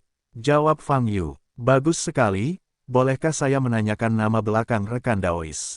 Wang An bertanya dengan gembira. Ada banyak prasyarat untuk memasuki kota kerajaan. Setidaknya, sangat sulit mendapatkan token untuk memasuki kota kerajaan. Sebagian besar biksu klan surgawi biasa tidak dapat memasuki kota kerajaan seumur hidup. Oleh karena itu, di mata Wang An, Fang Yu pastilah anak dari keluarga kaya di kota besar, atau bahkan orang yang berkuasa. Untuk melayani anak kaya yang punya uang dan tidak tahu apa-apa tentang King City, dia pasti bisa menghasilkan banyak uang. Namaku Fang Yu. Fang Yu menjawab dengan jujur. Tidak perlu menyembunyikan nama aslinya. Lagi pula, menurut pemikirannya, jika tidak ada yang lain, nama Fang Yu cepat atau lambat akan mengguncang seluruh kota kerajaan. Oh, Tuan Fang, bolehkah saya bertanya kepada Tuan Fang apa yang ingin dia beli ketika dia datang ke Wang Cheng, atau di mana dia ingin melihat penglihatannya? Wang An bertanya, aku tidak punya sesuatu yang istimewa untuk dibeli, kata Fang Yu. Itu membuka mata, lumayan, ada begitu banyak tempat yang membuka mata di kota kerajaan. Saya pikir Tuan Fang seusianya. Oke, kalau begitu saya akan membawa Anda ke kota kerajaan. Banyak pria, termasuk pangeran dan bangsawan, menyukainya. Membuka mata kemanapun Anda pergi. Kata Wang An, di manakah itu? Fang Yu bertanya, saya akan tahu kapan saya pergi, jangan khawatir, saya tidak akan membiarkan Tuan Muda Fang kecewa. Wang An berkata sambil tersenyum. Segera, Fang Yu mengikuti Wang An, sang pemandu, dan berjalan ke depan. Setelah melewati beberapa jalan, berbelok dan lurus, akhirnya sampai di sebuah loteng besar. Dari pintu, lotengnya sudah tua dan tua, sangat tidak mencolok. Dan di atas pintu kecil itu juga ada tanda yang digantung. Pavilion Ningyu. Dibandingkan tempat lain, jalan ini terlihat agak terpencil dan tidak ada pejalan kaki yang bisa melihatnya. Hal ini tidak sejalan dengan apa yang dikatakan Wang An bahwa banyak pria suka pergi. Hei, saudara Wang, tempatmu sepertinya tidak tepat, kata Fang Yu. Hei, Tuan Fang, apa yang ingin Anda katakan? Orang tidak boleh terlihat bagus, dan lotengnya juga sama. Jangan melihatnya agak kumuh di sini, ada dunia lain setelah Anda masuk. Kata Wang An. Segera, dia berjalan ke pintu bersama Fang Yu. Pintu kayu loteng tertutup rapat. Wang An mengangkat tangan kirinya, mengetuknya 3 kali, lalu mengetuknya 6 kali, masing-masing dengan jeda yang sangat berirama. Jelas sekali, ini adalah semacam tanda rahasia. Setelah mengetuk pintu, tidak ada jawaban. Apa masalahnya? Fang Yu melirik Wang An. Jangan khawatir, Tuan Muda Fang. Meskipun Wang An bukan tokoh besar dengan otoritas tinggi, saya masih memiliki reputasi kecil di jalanan Wang Cheng. Ini masalah yang dapat diandalkan. Tunggu sebentar, Wang An menepuk dadanya, dikatakan, menunggu 10 detik, mencicit, pintu kayu terbuka, seorang wanita tua menjulurkan kepalanya, melihat Wang An, dan menatap Fang Yu lagi. 2. Wanita tua itu bertanya, ya, saya akan membawa Tuan Muda Fang ini untuk membuka matanya. Wang An berkata sambil tersenyum. Oh, dari tempat lain, wanita tua itu bertukar pikiran sedikit dengan mata Wang An. Ya, saya harus mempersembahkan yang terbaik sebentar lagi, agar Tuan Fang layak untuk perjalanan ini. Wang An berkedip dan berkata, tenang, masuk. Wanita tua itu menyingkir. Wang An melirik Fang Yu dan berkata, ikutlah denganku, Tuan Fang. Jadi, satu demi satu, keduanya masuk melalui celah pintu satu demi satu. Saat ini Fang Yu pada dasarnya tahu untuk apa loteng ini. Wanita tua itu memimpin, sementara Wang An dan Fang Yu mengikuti. Setelah memasuki loteng, Anda harus melewati halaman. Halamannya sepi dan tidak ada apa-apa. Setelah berjalan melewati halaman, sebuah tangga menurun muncul di depannya. Di bawah tanah, Fang Yu tertegun sejenak, ekspresi terkejut muncul di matanya, tapi dia tidak bertanya, jadi dia menuruni tangga. Tidak butuh waktu lama untuk turun ke bawah. Pada saat ini, Anda dapat mendengar musik dan suara percakapan dan tawa. Wanita tua itu membawa Wang An dan Fang Yu ke aula. Aula ini sangat kontras dengan gaya luar yang bobrok, sangat megah dan mewah. Di langit-langit terdapat permata kristal, bersinar dengan berbagai warna. Terdapat panggung yang terbuat dari kristal di bagian depan, dan meja-meja diletakkan di bawahnya. Ini agak mirip dengan jeruji di bumi. Tapi di era ini seharusnya disebut kilen. Ini benar-benar sebuah bakat, saya baru saja pergi ke tempat pembakaran ketika saya muncul. Fang Yu melirik Wang An dengan ekspresi aneh. Kali ini, ada beberapa wanita anggun berbaju tule di atas panggung yang sedang bernyanyi dan menari. Di meja di bawah, semua pria ras surgawi sedang duduk, berbicara dan tertawa sambil minum. Fang Yu melirik ke atas. Benar saja, ada kotak di lantai 2 dan 3. Itu lebih rahasia, dan Anda tidak dapat melihat siapa yang duduk di dalam. Ngomong-ngomong, Tuan Muda Fang, jangan lepaskan pengetahuan spiritual atau energi spiritual Anda di tempat ini. Semua orang di sini untuk bersantai, dan saya baru saja memberitahu Anda bahwa beberapa pangeran dan pejabat juga akan datang ke sini. Mereka besar orang-orang. Saya tidak ingin menunjukkan wajah saya. Jadi, jangan lepaskan indera spiritual Anda untuk memata-matai mereka. Jika tidak, masalahnya akan menjadi sangat serius. Wang An menasihati. Fang Yu tidak berkomitmen. Wanita tua itu mengajak mereka duduk di meja kosong. Wang An jelas merupakan pengunjung tetap, menatap wanita tua itu, dan wanita tua itu pergi. Fang Yu memandangi para wanita penari di atas panggung. Dari segi nafas dan ciri-ciri kulit, wanita-wanita ini semuanya manusia. Di lingkungan seperti benua Yunyu, situasi ini bukanlah hal yang tidak terduga. Fang Dasao, ini hanya untuk menonton pertunjukan. Nanti akan menyenangkan kalau kamu naik ke atas. Wang An berkata sambil tersenyum, ini adalah satu-satunya tempat di kota kerajaan di mana Anda bisa bersenang-senang. Ada begitu banyak pilihan, ada lebih dari 3.000, tapi sekarang sudah sedikit lebih awal, sepertinya agak kosong. Fang Yu mengangguk tanpa bicara. Dia melirik ke arah penonton, lalu melirik ke kotak-kotak di lantai 2. Sejujurnya, dia sama sekali tidak tertarik dengan acara seperti itu. Tapi sekarang dia ada di sini, dia benar-benar ingin menjelajahi rahasia para pangeran dan pejabat yang duduk di kotak lantai 2. Hanya saja Fang Yu tidak berpikir untuk melepaskan kesadaran spiritualnya. Dia hanya mengangkat telinganya dan menggunakan pendengarannya yang luar biasa untuk mendengar beberapa suara dari kotak-kotak tersebut. Tapi sayang sekali kotak-kotak ini membentuk lingkaran sihir, mengisolasi semua suara di dalam dan di luar. Lupakan saja, bersiaplah untuk pergi dari sini.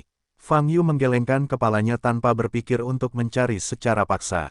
Namun saat ini, tiba-tiba saya mendengar suara langkah kaki dari belakang. Fang Yu tidak menoleh ke belakang, tetapi dia dapat menyimpulkan bahwa 3 orang sedang berjalan cepat di lorong tertentu di belakang. Saudara Zeng, sudah lama sekali saya tidak datang ke sini bersamamu. Sepertinya klan Sinanmu sibuk akhir-akhir ini. Sebuah suara laki-laki tertawa. Bukankah ini sibuk? Dulu aku tidak menemukanmu, karena aku takut hal itu akan mengganggu kepemimpinan Yuda dalam pekerjaanmu. Suara laki-laki lainnya menjawab, hahaha kakak, kita sudah akrab satu sama lain, jadi kenapa repot-repot bilang jangan ganggu. Jawab pria yang dikenal sebagai pemimpin Yu. Mata Fang Yu basah kuyup saat mendengar ini, dan tubuhnya sedikit duduk. Keluarga Sinan, nama ini menarik perhatian. Fang Yu, ia pernah mendengar sebelumnya bahwa keluarga Sinan di kota kuno Datong hanyalah cabang dari marga Sinan. Marga Sinan merupakan salah satu marga besar pendiri dinasti-dinasti Yuan dan jumlahnya cukup besar. Saya bertemu semua ini, keberuntungan itu bagus. Fang Yu duduk tegak. Saat ini, suara langkah kaki di belakang semakin jauh, dan sudah berada di atas, dan suara tersebut dengan cepat diisolasi. Fang Yu menoleh saat ini, melihat ke lorong di belakangnya, dan sedikit menyipitkan mata. Fang Dasao, selain itu, sebenarnya masih banyak tempat menarik di Wangcheng, seperti, saat ini, Wang An masih melakukan perkenalan. Kapan aku bisa naik ke atas? Fang Yu menyela Wang An dan bertanya. Wang An tertegun sejenak, lalu menunjukkan senyuman menggoda, dan berkata, Fang Dasao benar-benar muda, bertenaga, dan penuh darah. Setelah menonton pertunjukannya sebentar, saya bisa merasakannya. Oke, kalau begitu aku akan membiarkan seseorang membawamu ke atas segera. Setelah berbicara, Wang An berdiri dan berjalan ke samping. Tak lama kemudian, wanita tua itu muncul. Dia berjalan ke tubuh Fang Yu. Fang Dasao, ikuti saja dia ke atas. Wang An tersenyum. Apakah kamu tidak naik? Fang Yu bertanya. Oh, aku semakin tua, dan aku tidak begitu tertarik dengan ini. Aku menunggumu di sini. Naiklah, jawab Wang An. Fang Yu tidak banyak bicara. Tuan Fang, tolong ikuti saya, kata wanita tua itu. Setelah itu, dia mengikuti wanita tua itu ke samping, lalu pergi ke lantai 2. Pada saat ini, Fang Yu sedikit menyipitkan mata, mengamati gerakan di sekitarnya. Bagaimana saya bisa masuk ke dalam kotak itu? Fang Yu bertanya. Kotak itu untuk orang kaya dan berkuasa, dan umumnya tidak diperbolehkan masuk. Wanita tua itu menjawab tanpa kembali. Setelah mencapai lantai 2, wanita tua itu membawa Fang Yu melewati koridor panjang, dan kemudian memasuki aula melingkar. Di tempat ini berdiri beberapa barisan wanita dengan berbagai gaya pakaian. Semuanya teran. Ini semua keindahan di paviliun Ningyu. Kamu bisa memilih salah satu yang kamu suka dan memberitahuku, atau kamu bisa memilih beberapa. Wanita tua itu menoleh dan tersenyum. Fang Yu melirik wanita-wanita di depannya. Mereka semua memiliki wajah yang cantik, tampaknya mereka tidak terlalu tua, dan mereka semua adalah manusia, tanpa nafas biksu. Para wanita yang berdiri di depan melakukan berbagai pose, menggoda tanpa henti. Fang Yu melirik ke belakang, seorang gadis di pojok. Tampak muda, dengan rongga mata merah dan bengkak, rupanya hanya menangis. Dia berdesakan di ujung kerumunan, menyeka air mata, dan gemetar. Hanya dia, Fang Yu menunjuk gadis itu. Oke, wanita tua itu sedikit terkejut, tapi tidak banyak bicara, dan segera membawa gadis itu kemari. Setelah itu, dia membawa Fang Yu ke sebuah kamar, membiarkan mereka berdua masuk, menutup pintu, dan pergi. Di dalam kamar, hanya Fang Yu dan gadis itu yang tersisa. Gadis itu menatap Fang Yu dengan ketakutan dan rasa takut di matanya. Bagaimana Anda bisa sampai di sini? Fang Yu bertanya. Aku. Gadis itu takut menjawab pertanyaan ini. Sebenarnya, saya juga ras manusia, kata Fang Yu. Selama kata-kata itu, garis-garis di lehernya menghilang. Kamu adalah ras manusia. Gadis itu bertanya tidak percaya, matanya membelalak. Ras manusia yang memasuki kota kerajaan hanya bisa merangkak di tanah, dan bahkan tidak bisa mengangkat kepala. Ini adalah hukum besi kota kerajaan. Tapi Fang Yu benar-benar memasuki tempat yang menyamar sebagai klan surgawi. Tindakan seperti itu tidak pernah terdengar. Apakah kamu ingin pergi dari sini? Fang Yu bertanya lagi. Gadis itu menggelengkan kepalanya, lalu mengangguk, matanya berkaca-kaca, menatap lurus ke arah Fang Yu. Masih ada rasa takut di matanya. Fang Yu awalnya ingin menanyakan beberapa pertanyaan lagi, tetapi kali ini, dia mendengar suara tidak normal di luar pintu. Jadi, dia memberi isyarat diam, memberi isyarat kepada gadis itu untuk tidak diam. Kemudian Fang Yu berjalan ke pintu kamar dan mendengarkan baik-baik suara di luar. Komandan Yu, Anda di ruangan ini, Tuan Sinan, Anda di sini, wanita kesayangan Anda sedang menunggu Anda di kamar, silakan bersenang-senang. Suara wanita terdengar. Bagus. Lalu ada suara lain, suara langkah kaki dan suara pintu dibuka dan ditutup. Dan suara itu berhenti tiba-tiba. Di sini, setiap ruangan dilengkapi dengan lingkaran sihir untuk mengisolasi sebanyak mungkin suara dan nafas dari dalam dan luar. Untuk mengatakan bahwa kerahasiaan masih sangat baik. Pria dari klan Sinan itu berlawanan, tidak jauh dariku. Lagi pula aku harus pergi dan melihatnya. Memikirkan hal ini, Fang Yu ingin membuka pintu untuk keluar. Kamu tidak bisa pergi begitu saja seperti ini. Aku akan dihukum, gadis di belakang berkata sambil menangis. Jangan khawatir, kamu diam saja di sini, aku akan membawamu pergi dari sini nanti. Kata Fang Yu di dalam kamar, pucat dan sesak napas. Lobby, orang ini sepertinya bukan berasal dari keluarga yang kuat. Dia memiliki temperamen yang sangat biasa. Dia lebih seperti orang biasa dari kota tetangga yang miskin. Wanita tua itu duduk di hadapan Wang An dan berkata, orang biasa dapat memasuki kota sesuka hati. Jangan khawatir, menurut saya orang tidak bisa melakukan kesalahan. Dia pasti berasal dari keluarga kaya. Kita bisa bekerja sama untuk memberikan sejumlah besar uang padanya. Wang An tersenyum. Orang ini rasanya ingin memilih orang secara acak. Yang di depan yang tidak mau memilih gadis yang sudah lama tidak masuk. Wanita tua itu menggelengkan kepalanya dan berkata, preferensi setiap orang berbeda, itu normal. Selama kamu punya uang, kata Wang An. Lantai 2. Setelah Fang Yu meninggalkan ruangan, dia berjalan langsung ke kamar di seberang koridor.